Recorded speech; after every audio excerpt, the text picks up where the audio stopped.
Halo semuanya, pada video kali ini kita akan membahas tentang appendicitis atau peradangan pada usus buntu. Di whiteboard ini saya sudah menggambarkan kira-kira organ dalam perut tubuh manusia.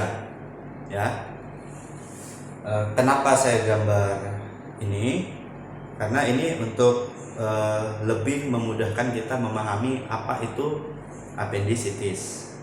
Oke, kita akan bahas mengenai penyebabnya, kemudian tanda gejalanya, komplikasinya, sampai nanti di akhir video akan ada tips bagaimana kita bisa mewaspadai kalau misalnya ada keluarga di rumah terkena appendicitis, apa yang harus kita lakukan. Oke, sebelum kita bahas, saya harus ingatkan sekali lagi, saya dosen, bukan dokter. Jadi video yang saya buat adalah murni untuk tujuan pendidikan, bukan nasihat medis.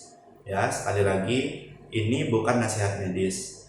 Kalau teman-teman butuh nasihat medis, silakan berkonsultasi kepada ahlinya, yaitu dokter. Oke, yuk kita sepakat. Kemudian kita belajar. Appendicitis itu apa?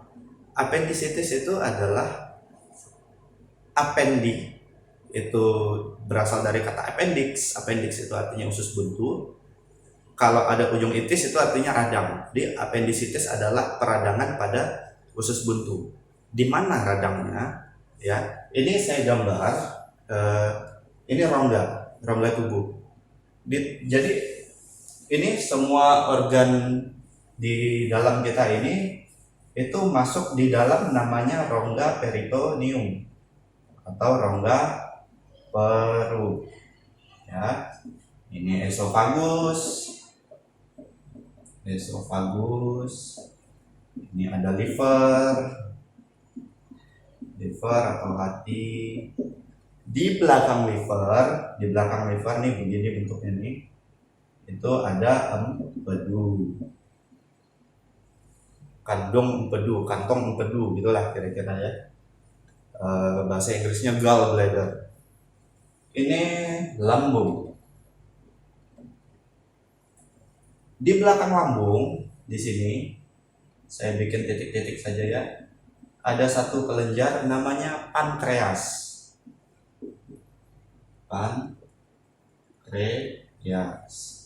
Dari lambung dia masuk ke usus halus. Usus halus ada 3, duodenum, ileum, dan jejunum. Usus halus itu nanti pergi ke sini nih. Namanya usus besar. Ini usus besar ya, ini saya tulis dulu usus halus. Ini usus besar. Ini kolon itu usus besar. Ini namanya, yang pertama itu kolon ascendens. Yang di sampingnya sebelah kiri itu kolon descendens. Yang tengah namanya, tulisnya di mana ya? Di sini deh. Kolon transversum. Nah, appendix itu adanya letaknya di sini. Inilah dia appendix. Kalau kita besarkan, dia bentuknya tuh kayak cacing. Ya. Ini di ujung kolon ascendens ini namanya cecum. Caecum. Bacanya cecum. Ya. Nah, appendix inilah yang usus buntu, kalau bahasa awamnya, inilah yang radang. Penyebabnya apa? Penyebabnya bisa infeksi virus, bisa cacing, tapi penyebab yang paling banyak adalah fekalit. Apa itu fekalit? Fekalit adalah feses yang mengeras. Coba lihat, kita makan makanan masuk esofagus, masuk ke lambung, ya, dicerna lambung, masuk ke usus halus, dari usus halus masuk ke sekum, sekum ke kolon ascendens, kolon transversum, kolon descendens sampai ke ini rectum untuk dikeluarkan. Nah, jadi feses, kotoran manusia atau tinja itu mulainya ada dari sini nih. Nah, kalau di sini terjadi pengerasan, maka yang terjadi adalah blokade di sini. Jadi menghambat. Apa yang dihambat? Jadi di dalam appendix ini dia bisa mengeluarkan cairan, ya namanya mukus. Ketika ini terhambat, cairan di dalam sini tidak bisa keluar. Mukus tidak bisa keluar, mengakibatkan bakteri meningkat. Nah, setelah ini bakteri meningkat, mulailah terjadi peradangan. Saat radang ini yang terjadi. KDRT, ya. Ini tanda gejala radang nih, ada 4. KDRT. Yang pertama adalah kalor. Kalor itu panas. Yang kedua dolor. Dolor itu nyeri. Rubor yang ketiga. Rubor itu merah. Kemerahan. Yang terakhir tumor, yaitu bengkak. Ini yang terjadi di appendix, di usus buntu saat dia radang. Dia panas, nyeri, merah, dan bengkak. Nah, saat ini terjadi di dalam appendix, tubuh kita mulai merasakan gejala dan tanda dan gejala tertentu. Mari kita lihat. Gejala yang pertama adalah nyeri menyebar dari ulu hati sampai ke perut kanan bawah. Dari ulu hati ke perut bawah. Oke. Tanda yang kedua adalah mual atau muntah. Kenapa pada orang appendix itu bisa mual dan muntah? Karena ini ada masalah pada pencernaan di usus besarnya gitu ya. Ketika ini terhambat, gas tidak bisa keluar sehingga perutnya jadi begah. Perut begah, akhirnya mual, bisa sampai parah menjadi muntah. Selain mual muntah, bisa juga terjadi tidak nafsu makan. Tidak nafsu makan, atau bahasa kerennya tidak nafsu makan itu apa ya?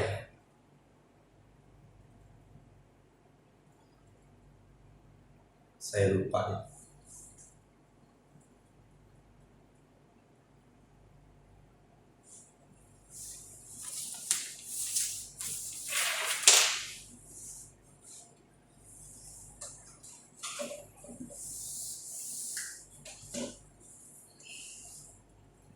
Oke, selain mual muntah, bisa juga terjadi 3, kurang nafsu makan atau anoreksia. Nih, 3 ini adalah gejala. Sedangkan ada tandanya lagi nih. Tanda keempat adalah nyeri perut bawah. Nyeri perut kanan bawah atau RIF, right iliac fossa. Jadi teman-teman nih kalau misalnya nih ya, ini perut nih. Ini perut nih. Perut itu bisa kita bagi 4. Ya. Kita perut ini kita belah, kita bisa bagi 4. Yang sebelah sini namanya kuadran kiri atas, ya. Ini kiri bawah, ini kanan atas, yang ini kanan bawah.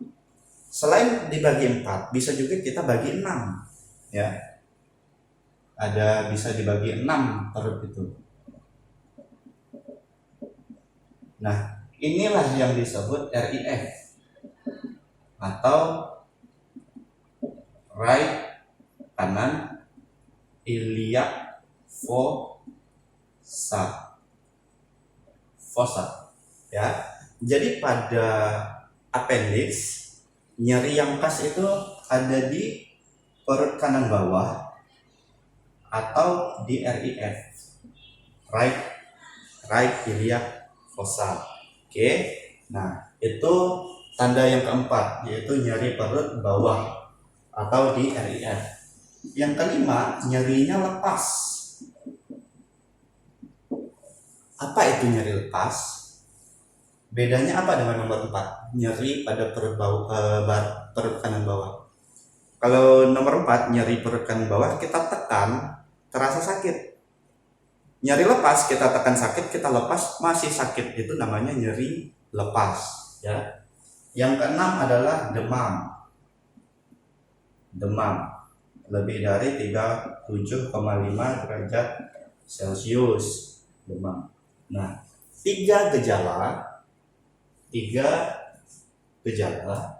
tanda dan 2 lab, yaitu yang ketujuh. Yang ketujuh ada namanya leukositosis. Leukositosis itu apa? Leukositosis adalah kondisi di mana leukosit, sel darah putih kita itu meningkat lebih dari 10.000 mm kubik. Ya, kubik ya bilangnya, mm3 ya, gitu lah. Kalau lebih dari 10.000 atau 10.500 itu sudah masuk leukositosis. Yang ke-8 itu yang terakhir, hasil labnya ada yang namanya neutrophil shift to the left. Neutrophil shift to the left. Saya pindah.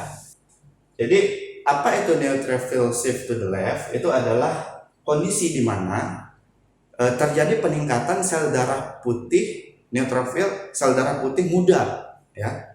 Sel darah putih itu ada sel darah putih muda, immature, ada sel darah putih dewasa, mature. Neutrophil shift to the left itu menandakan infeksi kita semakin parah.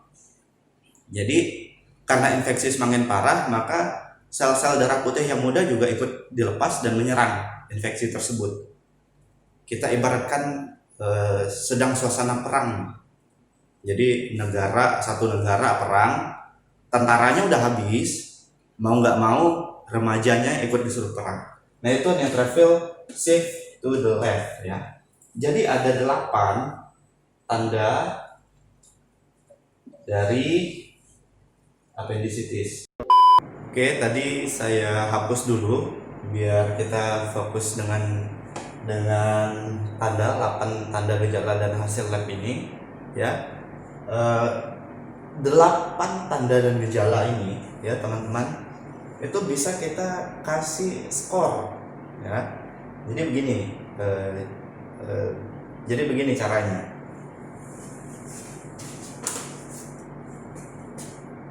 Apakah nyeri menyebar dari ulu hati ke perut kanan bawah? Jika iya, maka kasih skor 1. Apakah ada mual muntah? Jika iya, kasih skor 1. Apakah ada kurang nafsu makan? Jika iya, skor 1. Yang keempat, apakah nyerinya ada nyeri di perut bagian kanan bawah atau di RIF? Jika iya, kasih skor 2. Apakah nyerinya lepas? Jika iya, kasih skor 1. Apakah ada demam? Kalau iya, kasih skor 1. apakah ini di lab di rumah sakit ya, apakah leukositnya tinggi, leukositosis? Jika iya kasih 2. Apakah neutrophil shift to the left? Jika iya kasih 1. 1, 2, 3, 5, 6, 7, 9, 10.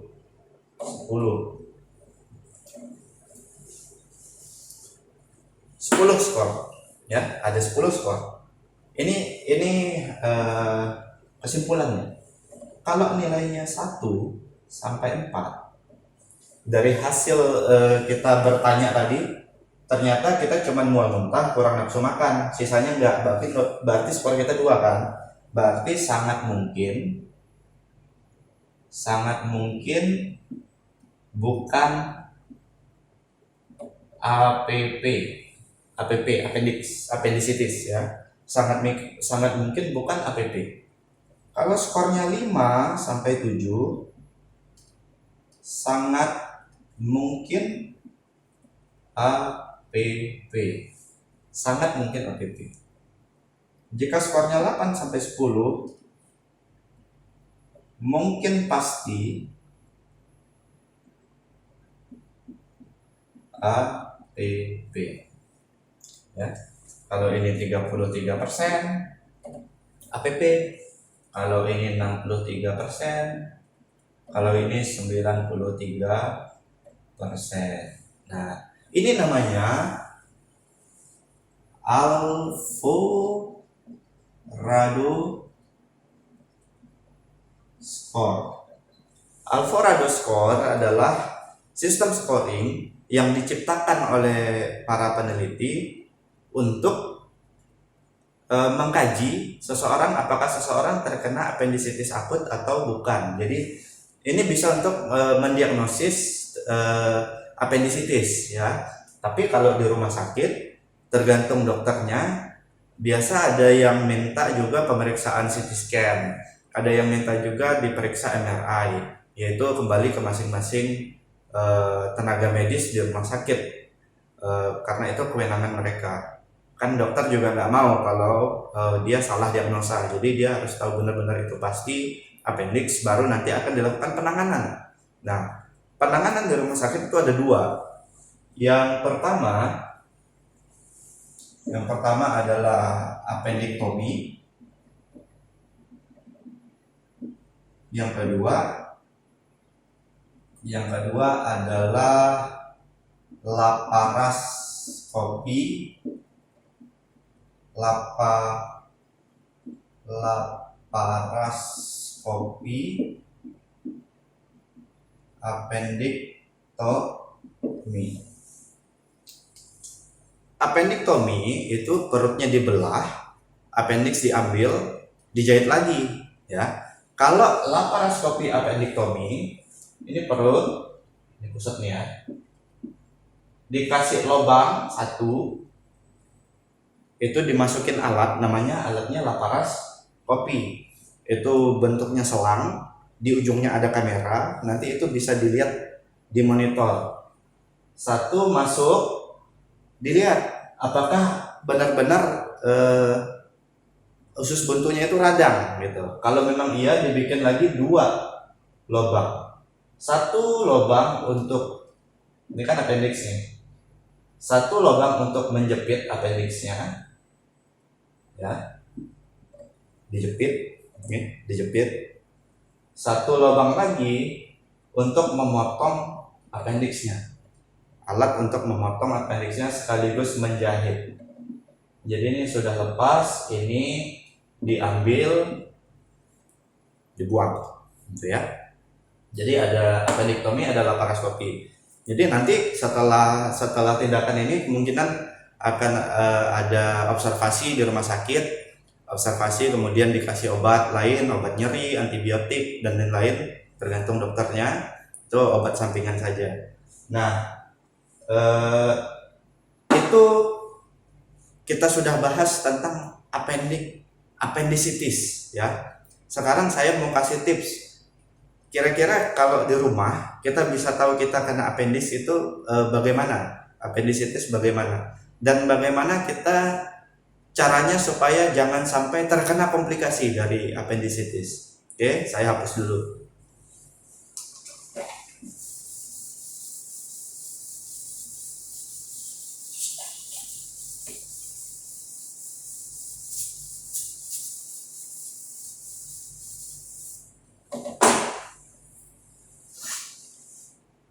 Ya, tips yang pertama adalah waspada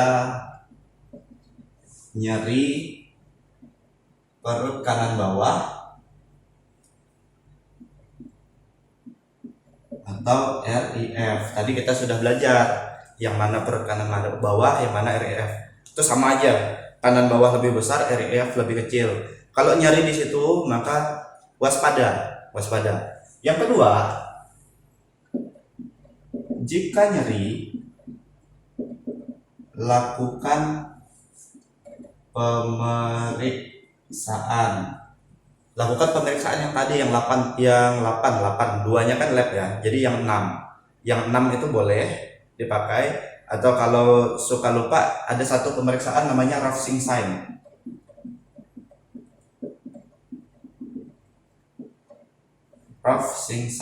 Jika nyeri, ini tips yang kedua, lakukan pemeriksaan Rovsing sign.